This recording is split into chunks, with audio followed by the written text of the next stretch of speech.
Bom dia, mais uma vez, a todos os colegas, advogados e advogadas brasileiros.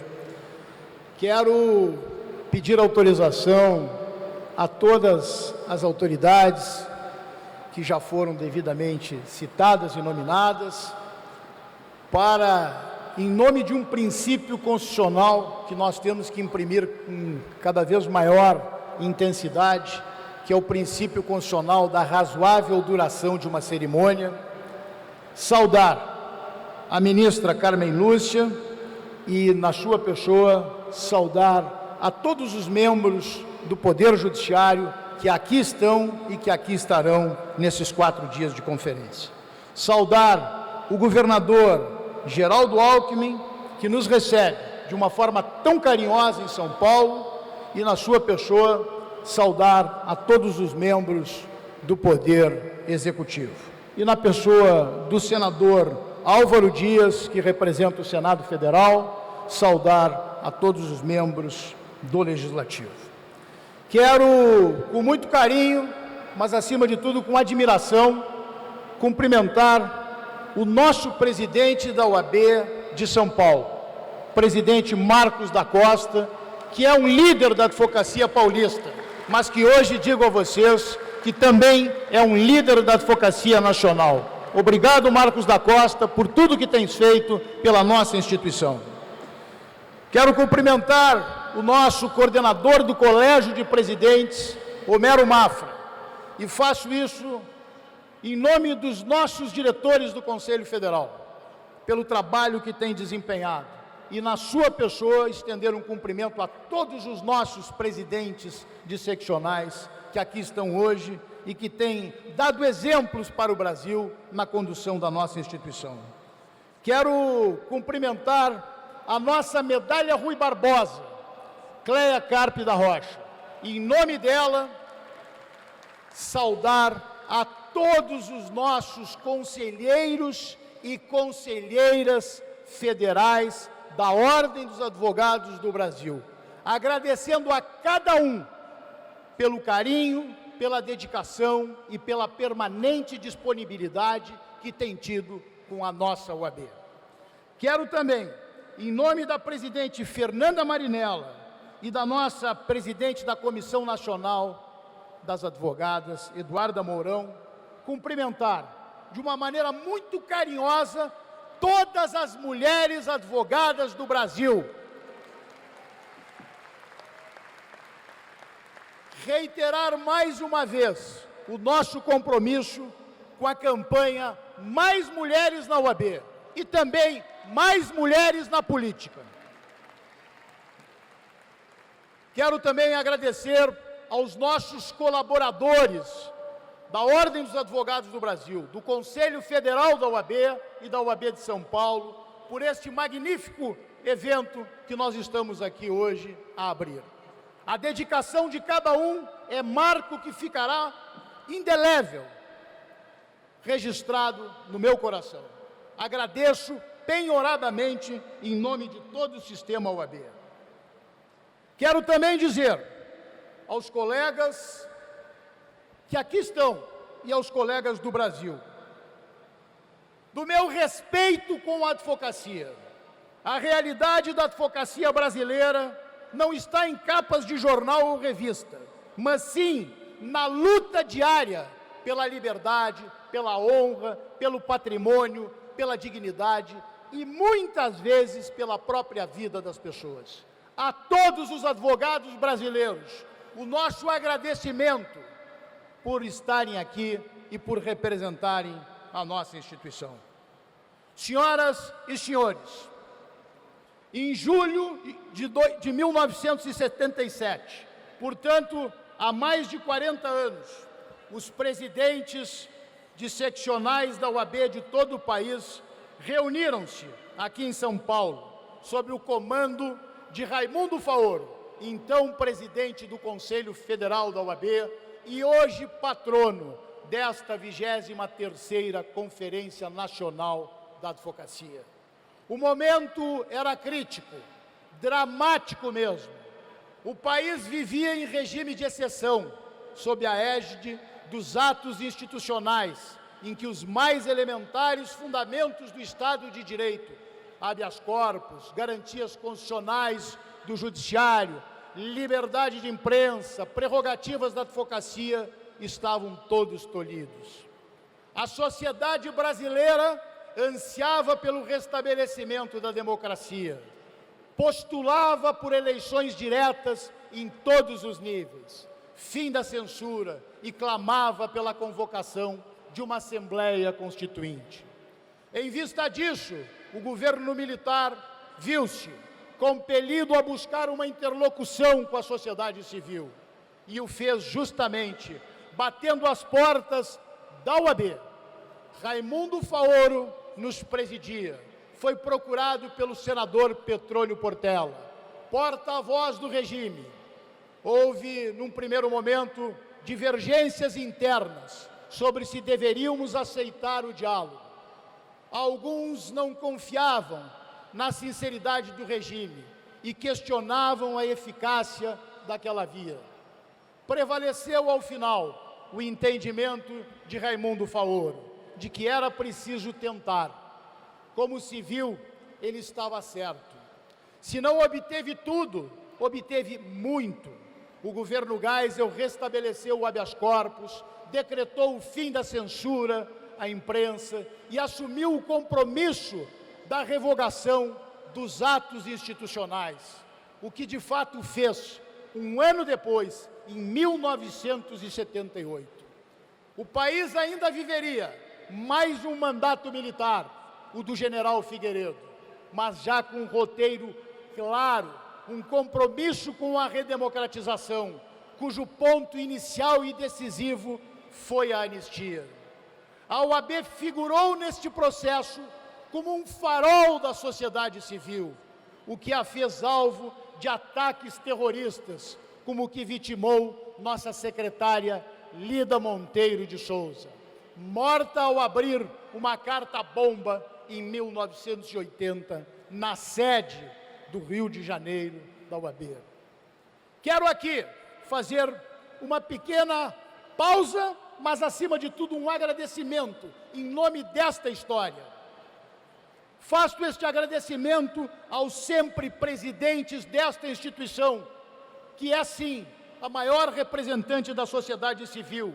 Cumprimento o presidente Bernardo Cabral, o presidente Mário Sérgio Duarte Garcia, o presidente José Roberto Batóquio, o presidente Hernando Shoa Lima, o presidente Reginaldo Oscar de Castro, o presidente Roberto Busato, o presidente César Brito, o presidente Ufir Cavalcante Júnior e o presidente Marcos Vinícius Furtado Coelho, de quem tive a honra de ser presidente. A cada um de vocês, a salva de palmas da advocacia brasileira e do Brasil pelo trabalho feito. Como dizia, senhoras e senhores, foi um período turbulento, doloroso, marcado por ameaças e riscos concretos. Mas, ao final, o país redemocratizou-se e há 32 anos vive no Estado democrático de direito. Desfruta de liberdade de imprensa, a justiça é livre para exercer seu papel, não há restrições ideológicas para a criação de partidos e há eleições diretas em todos os níveis. Mas o fato de o quadro ser outro e de estarmos numa democracia não o torna menos dramático no presente momento. De certa forma, torna-o mais complexo ainda, o que se explica pelo fato de a democracia ser calendoscópica, enquanto a ditadura é binária. Nela, só dois lados, os que a combatem e os que a defendem. A democracia é multifacetada, com uma realidade ruidosa, por vezes caótica, mas a única forma que a civilização forjou de realizar por meios pacíficos e legais o que está expresso nos incisos 1º e 3º do artigo 3º da Constituição Federal. Constituir uma sociedade livre, justa e solidária, erradicar a pobreza e a marginalização e reduzir as desigualdades sociais e regionais. Quanto a isto, meus queridos amigos, senhoras e senhores, convenhamos, estamos em dívida com nós mesmos, longe de visualizar a luz no final do túnel. Estamos longe, sim, mas não estamos parados. O país está em turbulência, mas em movimento, em busca do equilíbrio, tão fundamental. A sociedade pode não saber ainda como chegar aonde quer e precisa, mas sabe com clareza o que não quer, e não quer, sob nenhuma hipótese, o retorno ao autoritarismo e o retrocesso nas conquistas sociais que obteve neste período.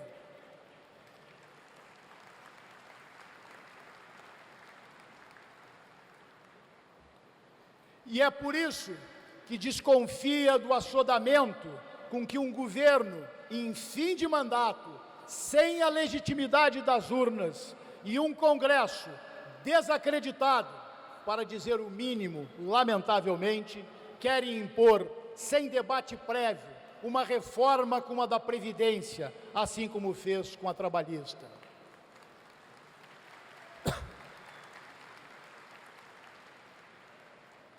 Não negligenciamos a importância dessas reformas e, por isso mesmo, precisamos examiná-las com profundidade, submetendo os dados oficiais, questionáveis e questionados, ao contraditório. Sem este procedimento, elementar numa democracia, nenhuma forma logrará a adesão social, e sem ela haverá mais crise. A sociedade não quer, sem dúvida nenhuma, a vulgaridade do populismo estéril, que ilude a população e mantém refém do Estado e de lideranças demagógicas inescrupulosas. Não quer também o extremismo de candidatos messiânicos, salvadores da pátria, que prometem o que não têm e acabam por dividi-la, impondo-lhe como padrão a intolerância, matriz da desordem e da violência. Chega de radicalismo, meus queridos amigos, senhoras e senhores. O que o país quer, em suma, é uma realidade que faça jus ao sentido etimológico do que expressa a res pública, a coisa pública, o bem comum. Uma sociedade de encontros e não de confrontos. Uma sociedade que se sobreponha à tolerância, à arrogância. Que viva sobre o primado da justiça, ciente de que esta não é nem de direita, nem de esquerda. Não é antiga ou moderna. A justiça é atemporal e, por isto mesmo, paira acima de facções e circunstâncias. Isto tem que ser dito, afirmado e reafirmado. É essa sociedade que estamos desafiados a construir. Não a temos, mas não podemos desistir de buscá-la, sabendo que não a obteremos no grito, nem à margem da lei, senão pelo bom senso, com firmeza e determinação.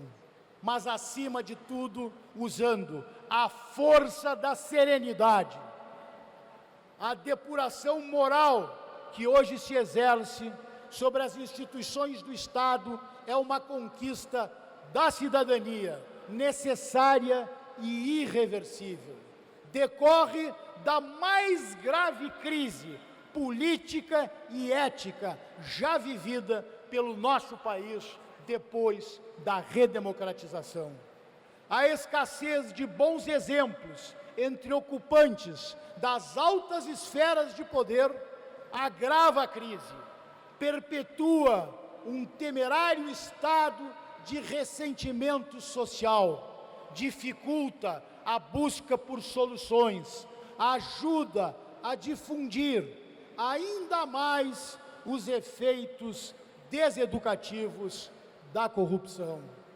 Exemplo disso, senhoras e senhores, marcante em simbolismo e conteúdo, é um vídeo recente, viralizado na internet, em que um bando de assaltantes faz referências a políticos, enquanto viola um cofre, levando maços e maços de dinheiro. Orgulhosos, se comparam ao ex-ministro Gedel Vieira Lima, citam o presidente Michel Temer e o ex-presidente Lula. Eis, pois, meus queridos amigos, o que temos: setores da política fundamentais para o funcionamento das instituições, servindo, vejam bem, de inspiração a bandidos comuns. Isto é o que nós estamos vendo. É importante frisar, sim, moral não tem lado, moral não tem ideologia, moral tem princípios, e nós temos que reafirmar isto.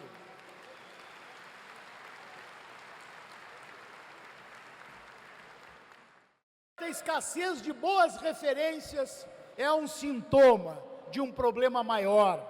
Parte substancial da classe política resolveu apostar o que lhe resta em sua própria sobrevivência, dando as costas para a construção de consensos e de pactos que repitam saídas conjuntas, moderadas e razoáveis.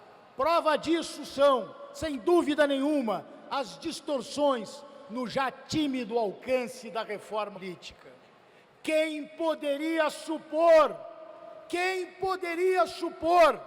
que serviria de pretexto para a aprovação de um fundo público de campanha bilionário e indecente? O cenário é devastador. 3 ex-governadores do Rio de Janeiro estão na cadeia, bem como diversos de seus ex-secretários, além de quase todos os integrantes do Tribunal de Contas daquele estado. Presos estão também 3 figurões da Assembleia Legislativa Fluminense, seu presidente, seu antecessor no cargo e o líder do governo. Estão presos também o ex-presidente da Câmara dos Deputados, Eduardo Cunha, o ex-ministro de Lula e Temer, Gedel Vieira Lima, além de mega empresários e dirigentes de estatais poderosas, que roubaram dinheiro público. Há ainda, sem dúvida nenhuma, uma imensa lista de denúncias envolvendo autoridades graduadas, inclusive o atual presidente da República, Michel Temer, e seus antecessores, Lula e Dilma. Se de um lado, disso se deduz o estado de degradação da política nacional, de outro, sem dúvida nenhuma se constata que as instituições, com todas as suas limitações, com erros e acertos, estão funcionando. De algum modo, estão sensíveis ao fato de que não há possibilidade de a democracia conviver passivamente com o crime.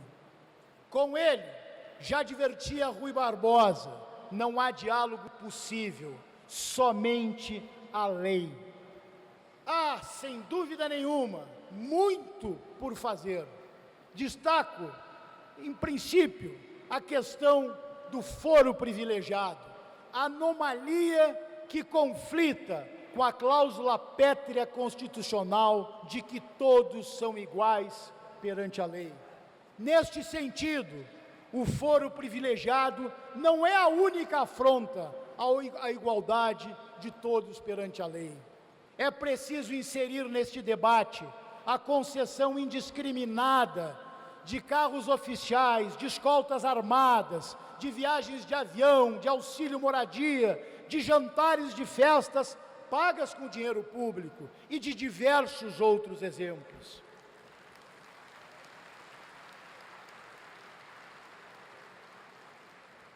Nesta lista, senhoras e senhores, advogados e advogadas brasileiras, de enormes regalias, estão ainda os supersalários dados a alguns altos servidores dos poderes públicos, do legislativo, do executivo, do Judiciário e do Ministério Público, que não vê problema em receber mais do que o teto definido na lei, que deveria sim valer para todos. O teto se tornou verdadeira ficção, tornou-se verdadeiro faz de conta. Não há justificativa, meus queridos amigos, senhoras e senhores, para que alguns agentes públicos recebam verdadeiras fortunas, enquanto os outros, a maioria, tem seus parcos salários atrasados e parcelados. Tudo isso, além de injusto, é sem dúvida nenhuma insustentável. Senhoras e senhores, advogados e advogadas brasileiros, o país clama por justiça, mas não quer que em seu nome se pratique a injustiça. Tenho dito, e aqui o repito, não se combate o crime sob qualquer pretexto, cometendo-se um outro crime. E a tanto equivale a busca de atalhos processuais que burlem o devido processo legal, o direito à plena defesa, a presunção de inocência e o contraditório. Esta é uma tarefa de todos nós, advogados, a defesa destes princípios constitucionais.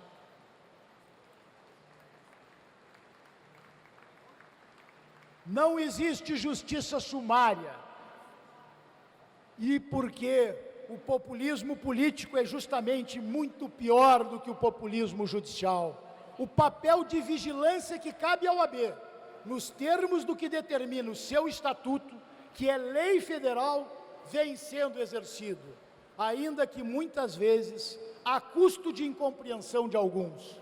Nosso compromisso, porém, está lá expresso no artigo 44, inciso 1º, que nos impõe defender a Constituição, a ordem jurídica do Estado Democrático de Direito, os direitos humanos, a justiça social e pugnar pela boa aplicação das leis, pela rápida administração da justiça e pelo aperfeiçoamento da cultura e das instituições jurídicas.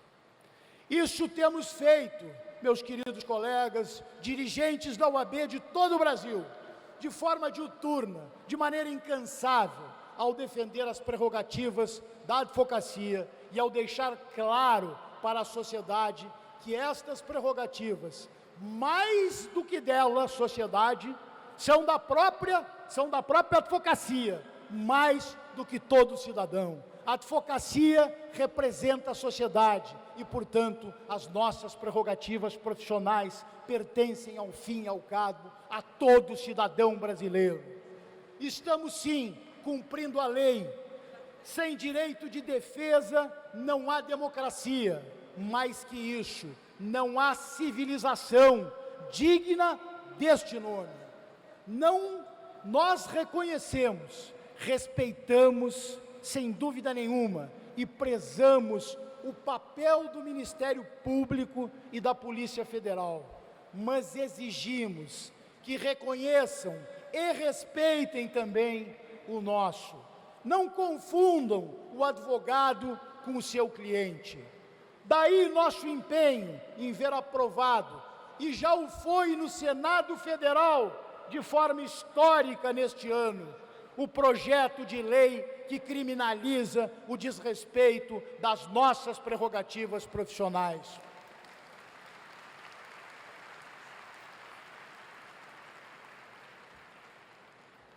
Estou certo, senhoras e senhores, que este será o maior legado dessa nossa administração na OAB, a materialização de um direito que, se já estava implícito, torna-se agora explícito de uma vez por todas.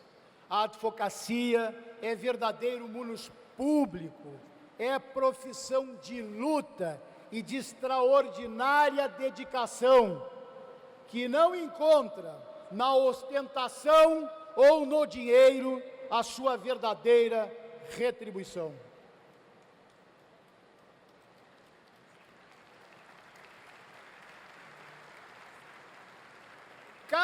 um de nós, advogados e advogadas brasileiros, falamos em nome do cidadão, pelo cidadão e em respeito ao cidadão. E é por isto, senhoras e senhores, que temos também que registrar a nossa contrariedade ao esfacelamento do ensino jurídico no Brasil, com os tais cursos tecnológicos aprovados pelo Ministério da Educação e que já foram combatidos na via judicial pela Ordem dos Advogados do Brasil.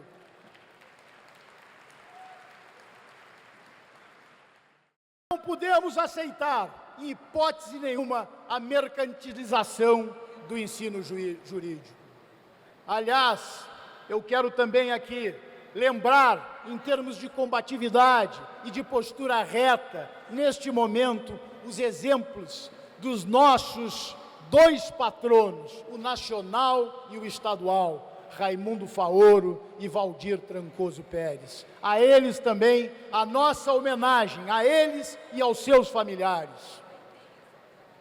A OAB nasceu há 87 anos, todos os senhores e as senhoras sabem disto, justamente sob a égide da defesa da Constituição e do combate à corrupção.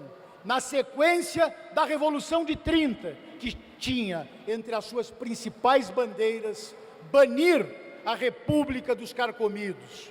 Como se vê, o problema é antigo e o seu combate também o é. Temos autoridade moral e jurídica, provada e comprovada, ao longo destas quase 9 décadas, para exercer a vigilância que exercemos em prol da boa aplicação das leis e da rápida administração da justiça, como manda o nosso estatuto, a Lei 8.906. Justiça que tarda, já advertia Rui Barbosa, não é justiça, senão injustiça qualificada e manifesta. Mas justiça sumária, ao arrepio de seus ritos, também não é justiça, senão verdadeiro justiçamento, que repelimos com a maior veemência possível. Por isso, nos colocamos novamente na defesa do habeas corpus, como feito por Faoro na ditadura militar, e contra a aprovação de produção de provas por meios ilícitos e pela manutenção do sigilo das conversas do advogado e da fonte dos jornalistas. Tudo isso, meus queridos amigos, senhoras e senhores, estava implícito naquele pacote inicial das ditas 10 medidas de combate à corrupção, que mobilizou a opinião pública por meio de intensa campanha midiática, que fazia crer que os que a elas se opunham, ainda que pontualmente, estavam defendendo corruptos e corrupção. Vejam bem, alguns, os juristas de Facebook, nos quiseram imputar tal acusação, que contrasta, sim, com tudo o que temos feito. Desde que tomamos posse no Conselho Federal da OAB, a lista é enorme, não podemos resumi-la, relembrando apenas algumas iniciativas, mas quero tentar. Além de ingressarmos na Câmara dos Deputados um pedido de impeachment contra então o presidente Dilma Rousseff e Michel Temer, e no caso deste, de reclamarmos no Supremo a falta de providências por parte da presidência da Câmara, fomos ao Supremo Tribunal Federal buscar o afastamento do então todo-poderoso da República, Eduardo Cunha, quando ainda presidia e desfrutava de amplo prestígio entre seus pares. Não foi simples, não foi fácil, não tem sido tranquilo, mas desta forma continuamos sim e temos cobrado de forma intransigente que o senador Aécio Neves responda por seus atos, como fizemos no caso do ex-senador da República, Delcídio do Amaral. O erro, senhoras e senhores, não está em o Supremo ter submetido o caso ao Senado. O erro está em o Senado, em nome do corporativismo, acobertar os erros do senador. Em nenhum momento compactuamos com a corrupção, mas não concordamos que, a pretexto de combatê-la, transgrida-se a lei. Os fins, definitivamente, não justificam os meios. E há momentos na história, e este, sem dúvida nenhuma, é um deles, em que a sociedade é desafiada a escolher o país que quer e que legará às gerações futuras. A crise cumpre o seu papel de expor mazelas que as classes dirigentes ocultaram por décadas da sociedade. Isto tem também que ser denunciado. Depois da redemocratização, estamos diante do saneamento moral do país, em que o papel da justiça, e isso envolve todos nós, operadores do direito, é fundamental, é seminal na formação deste novo país que estamos desafiados a construir. E aqui faço uma profissão de fé pessoal. Não estou vinculado a nenhuma facção política e sirvo apenas a minha consciência enquanto presidente do Conselho Federal da OAB. Meu partido é o OAB e minha ideologia a Constituição Federal.